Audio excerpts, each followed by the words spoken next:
আসসালামু আলাইকুম। Welcome to my blog.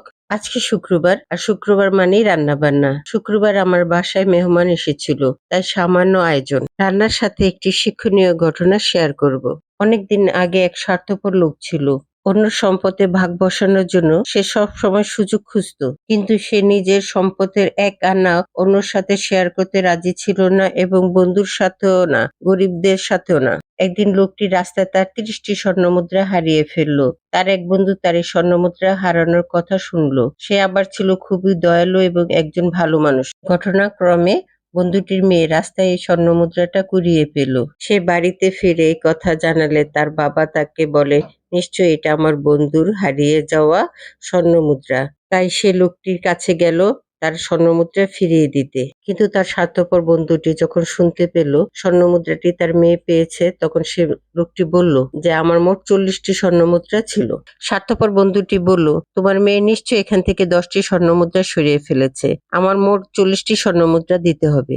একথা শুনে লোকটি রেগে গেল এবং মুদ্রা সেখানে রেখে চলে গেল। কিন্তু স্বার্থপর বন্ধুটি ছিল নাছোড়বান্দা। সে বিচার নিয়ে গেল আদালতে। বিচারক তার অভিযোগ মন দিয়ে শুনল এবং সে বাবা ও মেয়েকে ডেকে পাঠালো। তখন তাদের নিয়ে আসা হলো এবং তখন মেয়েটিকে জিজ্ঞাসা করলো, তুমি কতটি স্বর্ণমুদ্রা পেয়েছো? মেয়েটি জানালো সে 30টি স্বর্ণমুদ্রা পেয়েছে। আবার স্বার্থপর লোকটিকে জিজ্ঞাসা করলো, তোমার মোট কতটি স্বর্ণমুদ্রা হারিয়েছে? লোকটি বলল, আমার মোট 40টি স্বর্ণমুদ্রা হারিয়েছে। বিচারক এবার লোকটিকে জানালো, মেয়েটি যে স্বর্ণমুদ্রা পেয়েছে সেগুলো তোমার নয়, কারণ মেয়েটি পেয়েছে 30টি স্বর্ণমুদ্রা, কিন্তু তুমি হারিয়েছো 40টি স্বর্ণমুদ্রা। সে মেয়েটিকে এই স্বর্ণমুদ্রাগুলো সাথে নিয়ে চলে যেতে বলল।